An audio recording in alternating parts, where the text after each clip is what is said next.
Welcome to The Call to Rise, the podcast for sacred rebels, visionaries, and conscious changemakers. Here we sit down with the people birthing the new earth, weaving ancient wisdom with modern strategy to build movements that heal, transform, and uplift our world.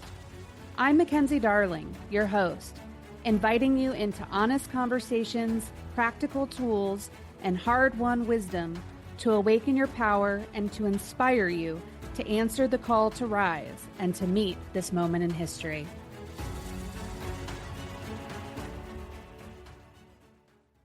Welcome, everyone. I am so excited to introduce our guest this week, Robert McPhee. He helps individuals and organizations discover, clarify, and live and operate in alignment with their highest values. He is the author and founder of Living a Values-Based Life, and I was on his podcast the other week and figured he needs to get on the call to rise because we can't have global movements without really talking about values. So thanks so much, Robert. Welcome. I'm glad to be here. Yeah, and it made sense from the very start. We had to figure out, well, who's going to go first? Am I going to interview you? Or are you going to interview me? Exactly. And so thank you for paving the way. And I was really just loved being on your podcast the other week. We had a great conversation and excited to continue that with the wonderful work that you're doing in the world. So I think the first question that I usually like to ask people is, what brought you to the doorstep of, values-based living? Why has values become the mastery of your life's work? Well, how far back to go? I mean, I have a entrepreneurial background. My first work experience was very entrepreneurial. Started a company with a friend of mine right out of college, and it turned into a kind of right time, right place kind of success. And came out of that work because I ended up being the person in that company who did all of the training and development type of work. Suddenly we had managers, we had to train them kind of thing. And I just loved that. I just really felt so on purpose and like I was doing what I was meant to do when I was doing that type of work. So my partner bought me out and I started doing some of that work myself, and I got connected to Jack Canfield, who's the co-creator of the Chicken Soup for the Soul empire, if you will. And I worked with Jack for a number of years, which was an incredible experience. I was actually working with Jack when my kids were very young, which was just profound as a parent. And he's been an amazing mentor to me. I still stay in very close contact with him. And when I stopped working with Jack, I went out on my own, and I was kind of thinking, I'll just kind of do what Jack does.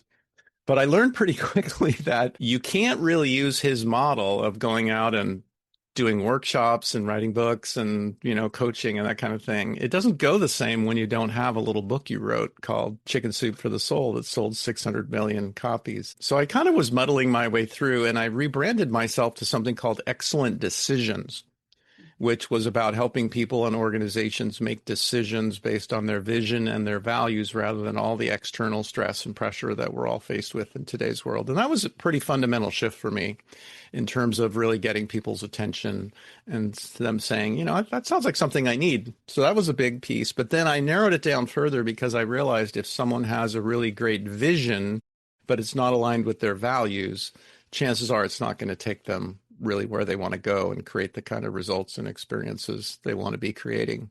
So I really zeroed in on values as the thing that comes first. And that was another really profound shift for me in terms of the work that I've been doing, because people seem to really understand that values are important.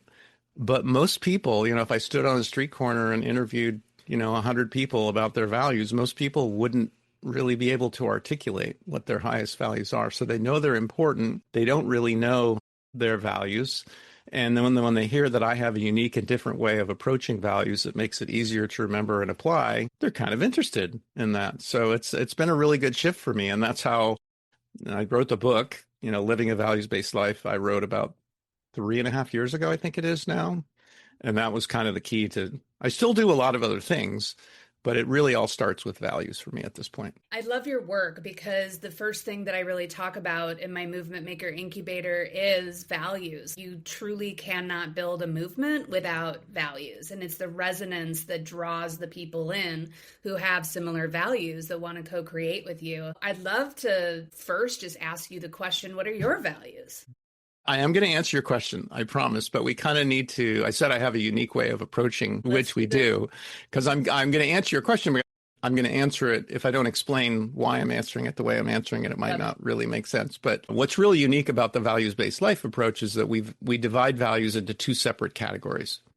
And this actually came out of an experience that I was having with values many years ago, where it was just confusing to me. Like I was one of those people who knew values were important and really wanted to be living my life in alignment with my values. But the process I just couldn't like get a hold of it. It didn't really work for me, and it never really hit home.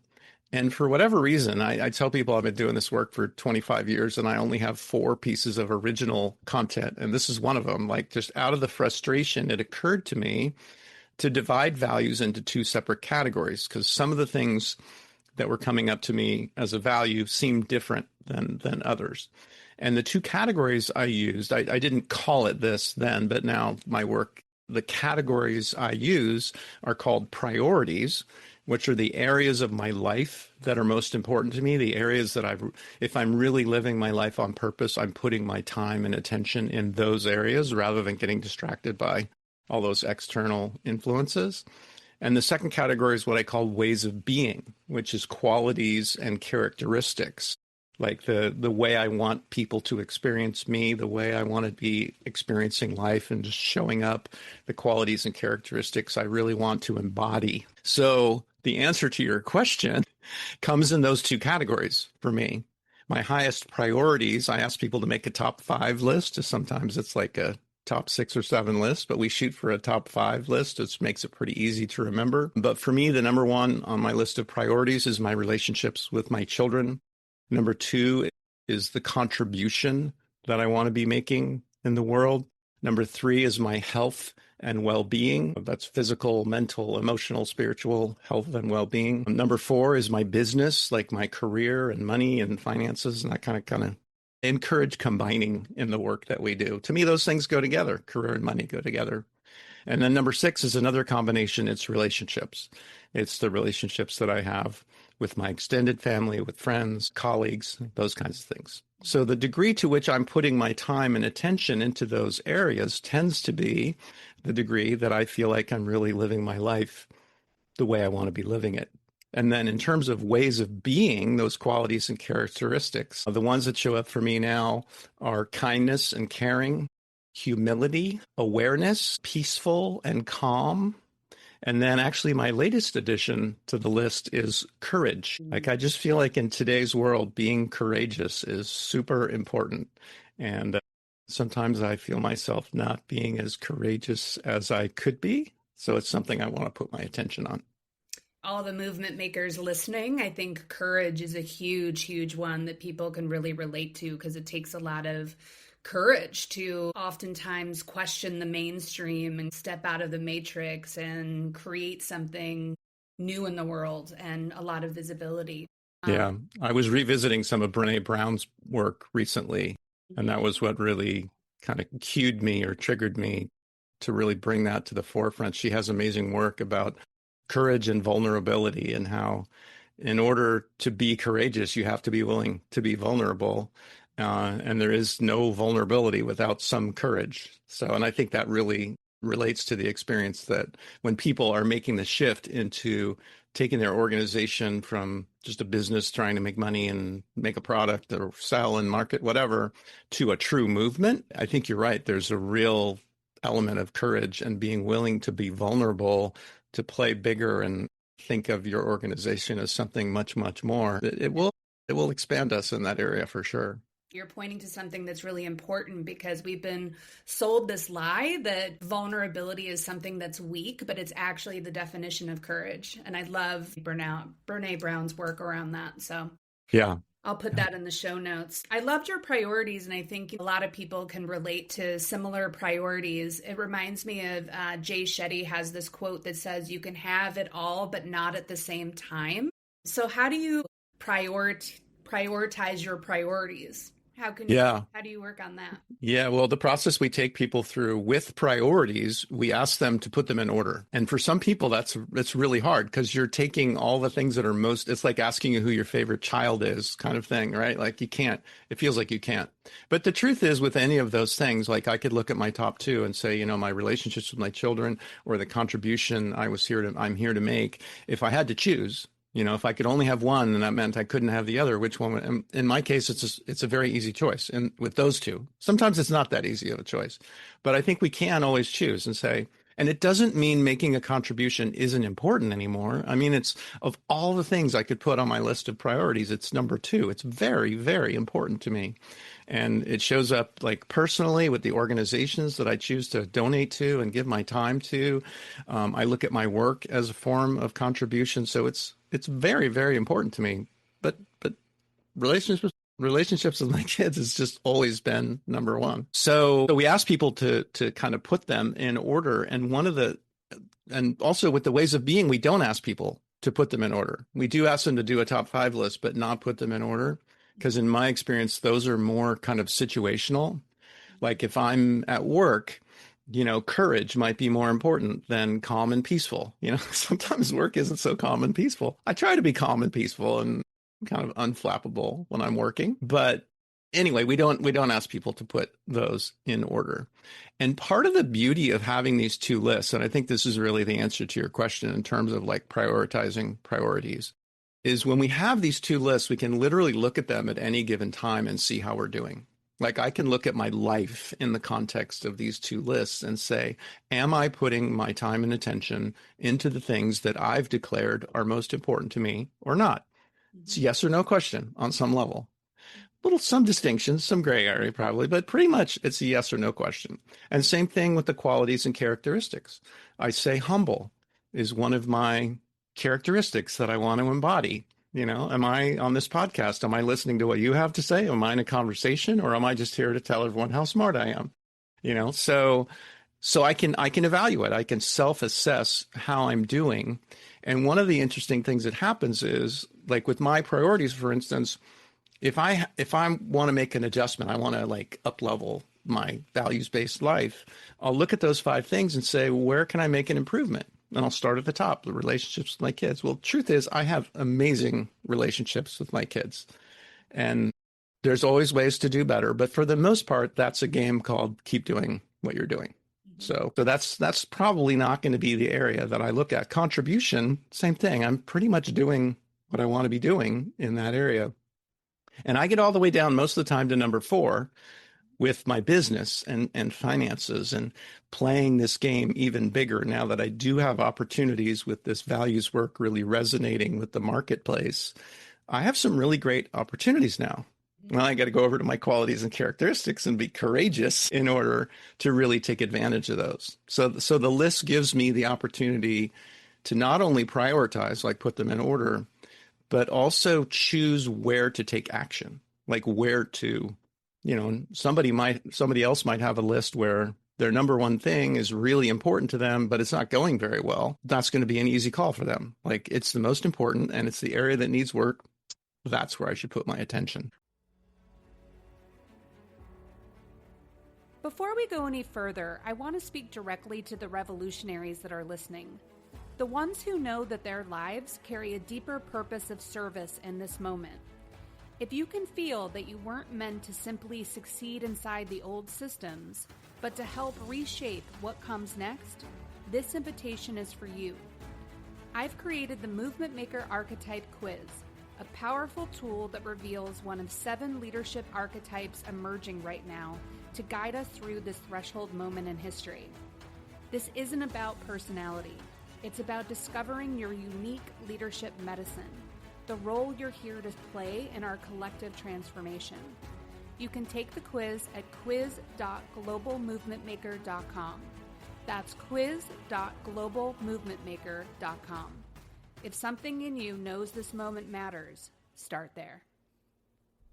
I feel like a lot of my audience, including myself, would put number one, their meaning, their purpose, their movement is the first thing. I've been interviewing so many different people that are movement leaders, and the common thread is, I would say the majority of them, like 90%, don't have children, don't have family, because building a movement is just so all consuming. And one of my biggest values is devotion. I go so all in and so all consuming in everything that I do. And so I'm interested because I do have other priorities, obviously my friends, my family, things like that. But sometimes I can just get so over devoted to that priority. And so what would you say to people that are almost like overly devoted to one priority over the other?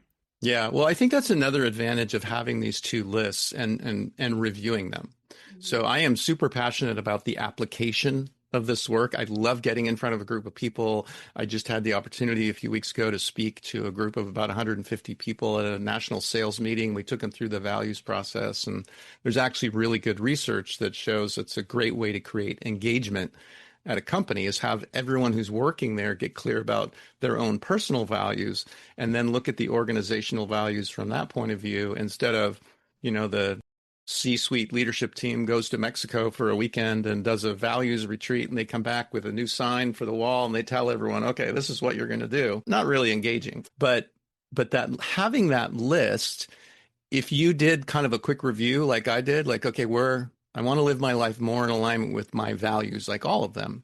Like, how am I doing? You bring up a really good point. Sometimes you can put too much time and attention into something at the expense of other things that are on that list for a reason. Again, of all the things you could have put on your list, there's your top 5, and it can change. I told you, like, I've been doing this, I don't know, when I first came up with the 2 categories, probably 10, 15 years ago. And I just added courageous onto my list of ways of being. And we'll see how long it stays there. So it's always changing. But if you review your list, you're going to see the areas that you would want to put more time and attention on. And sometimes I think you bring up a really good point, which is you'll see some things that maybe I'm putting too much time and attention on. Like, I want to really balance out my life, and I love my business, and it is a movement, and I'm so committed to it, and I love this work, and I know I'm on purpose and I'm doing. But what about my relationship? Like, what was his name again?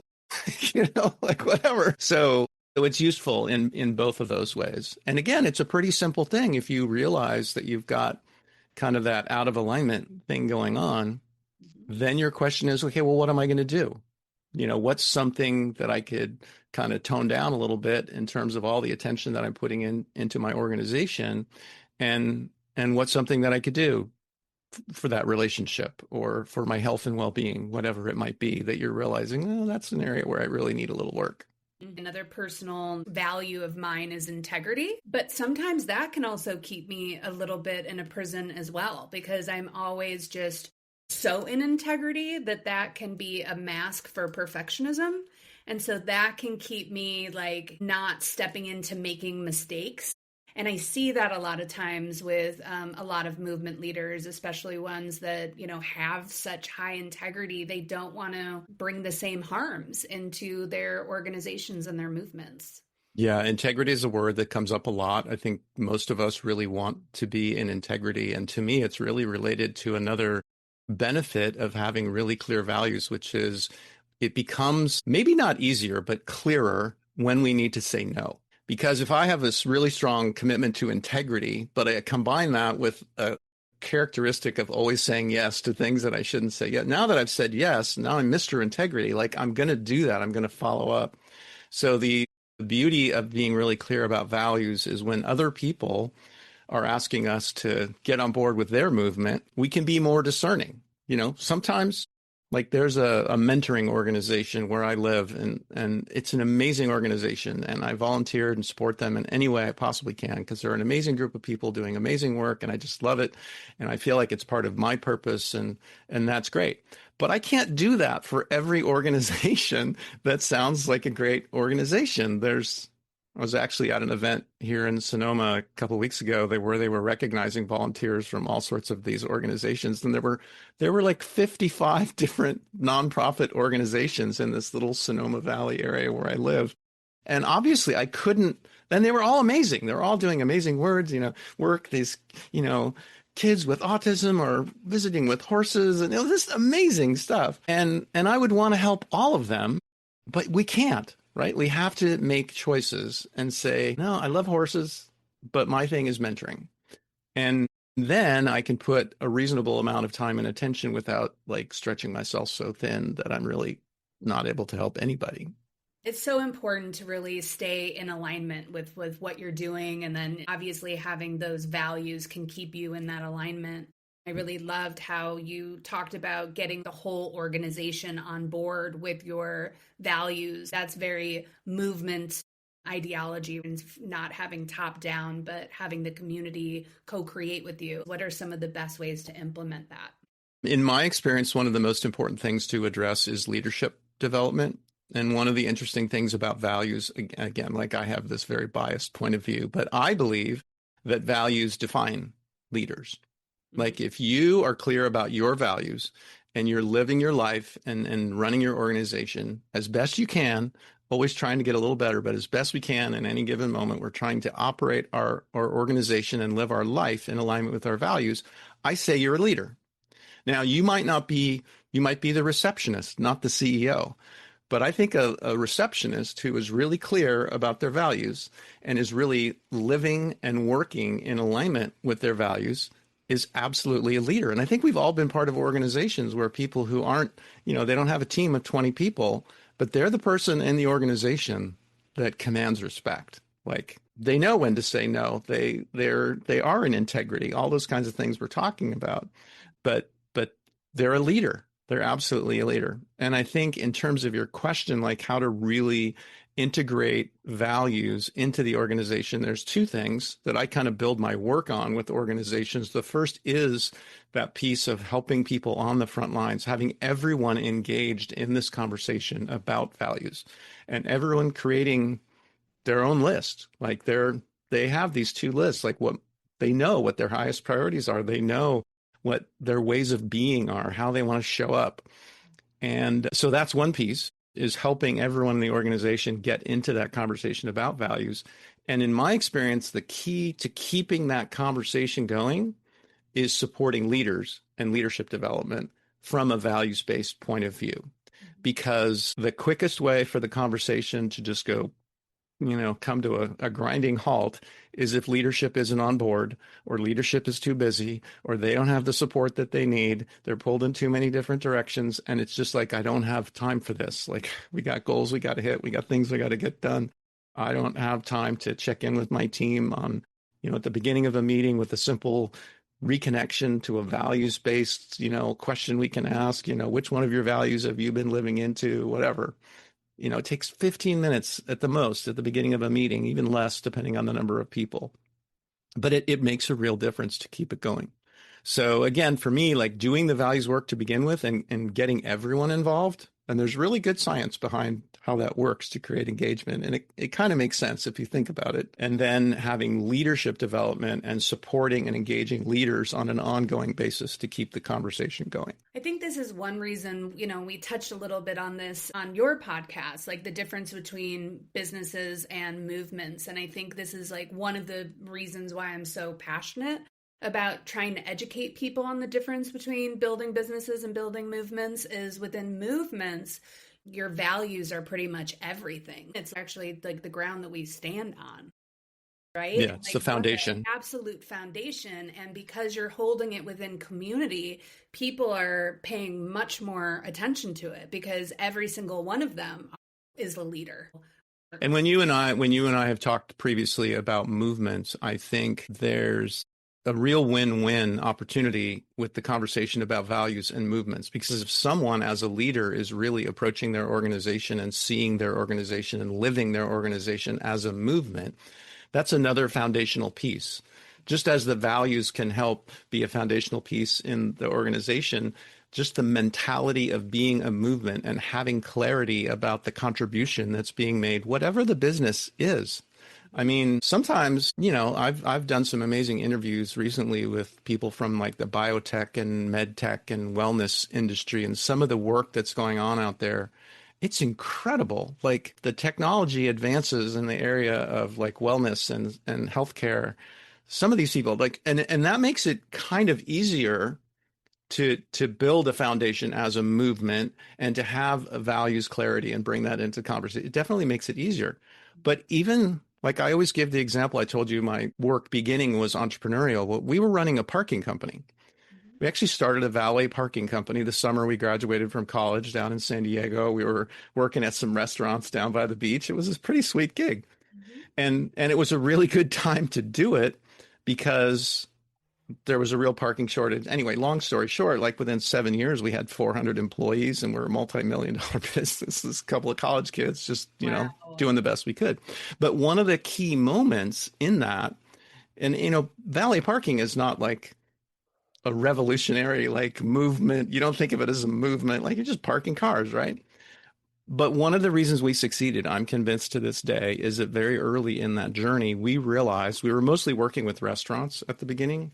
And we realized that the restaurant owners were trusting us, a couple of college kids, with their customers' first and last impression. Mm. And that was a fundamentally different way of looking at our business. We were no longer just parking cars, right? We just, park the car, get it back in one piece. That's good, right? I'm all for that. But when we looked at it and started the conversation with our people, our managers, our parking attendants to say, look, you are responsible. This restaurant owner has invested their life savings. Their margins are so thin. They're just trying to survive. And they are trusting us with the first impression of their customer. Like if we screw it up, no matter how good a job they do inside, they're just never going to get there. And they could do everything perfect inside, and we get the last impression. Same thing. If we screw it up, we damage their car or lost their keys or somebody went home early or whatever, we can ruin the whole thing for them. And so it doesn't need to be, the latest laser surgery technique to revolutionize healthcare. Any business, I think, can do what we did and say, well, what are we really doing here? We're parking cars, but what are we really doing?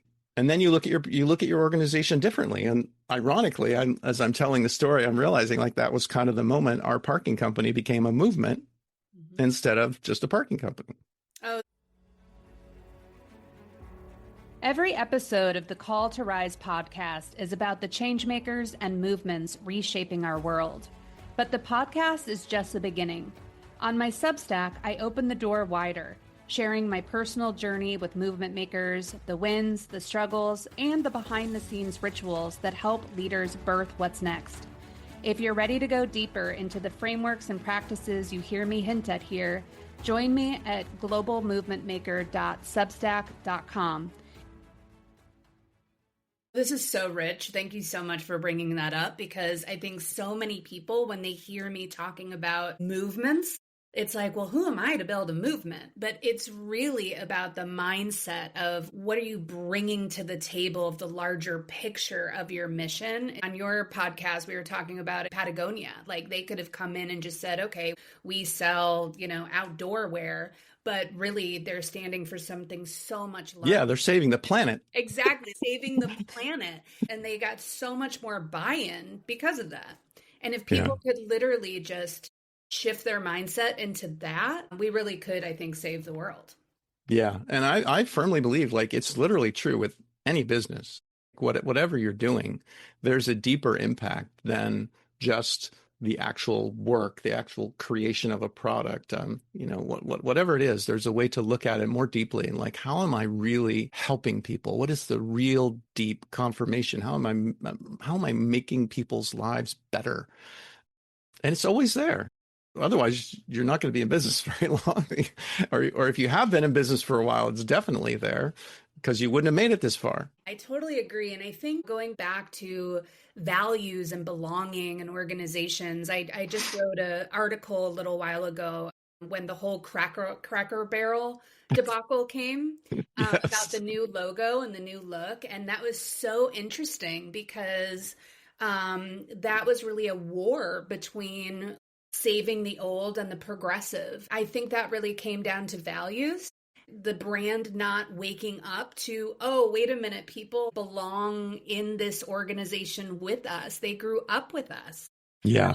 And so there needs to be more care and more engagement within the reckoning of change and values.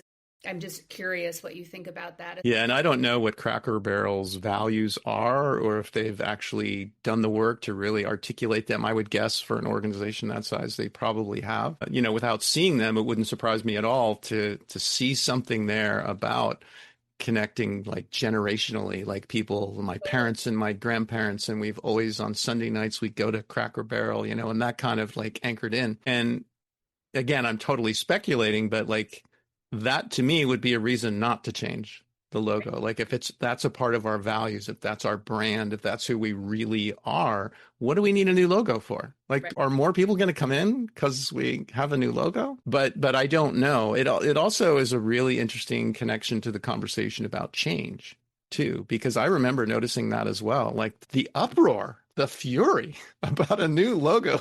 It's pretty amazing. And sometimes there's another side of that. I do think, you know, the fact that they went back to the old logo kind of says like what we're already talking about probably is most of what was happening. But sometimes it's just a matter of, you know, could we just be open to something new? You know, what's the worst thing that happens? You know, like does the change of this logo, like, can we simmer down for just a minute and say, and again, from a values-based perspective, we can look at how we're responding.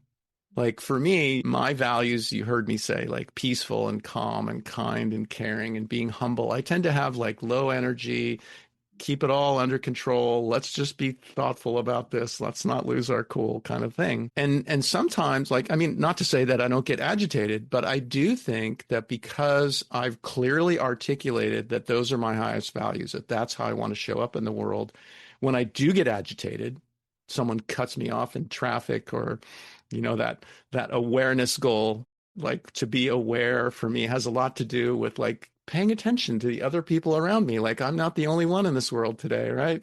So when other people are just not paying attention, it kind of drives me crazy. Like we teach that like that's one of the ways to identify what your highest values are, is look at your triggers like that and flip them around. Like, okay, the fact that this person is paying, you know, walking down the aisle, the grocery store, talking on their phone, just blocking the whole aisle, like, you know, but the fact that that drives me so crazy is a really good indicator that not being like that is important to me. Like it's important to me to pay attention and, you know, keep my cart on one side so other people can get by. You know, if my phone rings in the grocery store, and unless it's one of my kids and they've called 3 times in a row, like there's just no way I'm answering my phone in the grocery store. So like, yeah, that idea of like continuing to respond to something like the new logo at Cracker Barrel. Like maybe I've gone to Cracker Barrel for 20 years. I don't know. I don't even know if there is a Cracker Barrel where I live, but I could see where people initially go, they can't do that. I love that logo, whatever. But then to go, wait a minute, is that calm and peaceful? Is that, you know, humble? Is that kind and caring? Can I just tone it down a little bit and be thoughtful instead of just reactive? Values-based living really does ask for quite a high level of awareness and then a high level of implementing that constantly. So yeah, we're asking people to raise their consciousness and become more present each and every moment. I also love that you just brought in the triggers because my integrity piece, when people don't abide by agreements or they don't follow through on things that they say that they're going to do, my radar just goes like through the roof. Yeah. My new program with the Movement Maker Incubator now, like when people sign up, I have like Fort Knox on agreements. And I'm still like, is this a little too much? But I don't think so. Like I have to stay in my lane of truth. Yeah. Well, it's you operating in alignment with your values and calling other people to do the same. Exactly. Playing at a high level.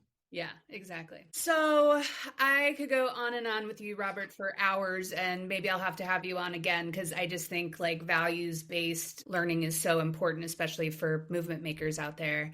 How can people get involved with your work? The best way to find me is to just go to our website. There are a couple, but the most relevant one right now is just valuesbasedlife.com. bedrock.com. It's the title of the book. It's the website. It's the social media. If you're searching for values-based life, that's my podcast as well, and can hear my latest guests, and she was fabulous. But yeah, that's the simplest way. I'm still entrepreneurial. I like to stay small. It's just myself and a couple of trainers that I work with on projects and my assistant. So I'm not hard to find. But the valuesbasedlife.com website is probably the best place to start. Okay, perfect. And Robert, is there anything else that I didn't ask today that you think would be important to bring into the room? There's so much. I agree with you. Like you and I could do like a 7-hour podcast. And, the one thing I would want to add though, and I hear this all the time now, and I've heard it a lot since just really focusing in on the values work as kind of the foundation of all the things that I do. We live in a world right now where, if you turn on the news or you just go out, whatever, you'll see how important it is to lean into this values work, because so many people are just reacting to the world just bombarding us with all these things that we should do and we have to do and we need to do and we need to do it now and we can't do this and we have to do that. It's really overwhelming. And I think social media has been a big part of that. But even before social media, with all the advertising and all the people in our lives, our friends, our family, our coworkers, our boss, there's just so much like you should do it this way kind of influence on our lives. And the political climate is just full of it. So I find, it doesn't make all that go away, but navigating through that with clarity about my values does allow me to survive more than survive really, but survive on a different level and stay clear instead of just, it's almost like without it, you just keep being knocked over and you have to get back up, and then you get knocked over again, you have to get back up. With clear values, you can kind of stay on your feet, you get bumped around a little bit, but you can really, I think, stay on course. And in the conversation about combining values and making a movement, like looking at your organization as a movement, I think that's critical, because how many times can you get knocked over before you just go, okay, I'm not getting up this time? I think that's a really, really strong way to end, and a great message for everyone. So thank you so much, Robert. Really, really appreciated you coming. Thank you for having me. So grateful to Kate Pintor. Thank you so much for bringing. Yeah, shout out to Kate for introducing us. Absolutely. All right, everyone. Till next time. Thank you for listening to The Call to Rise. If today's conversation stirred something in you, subscribe and share it with a fellow movement maker. And join our community at globalmovementmaker.com.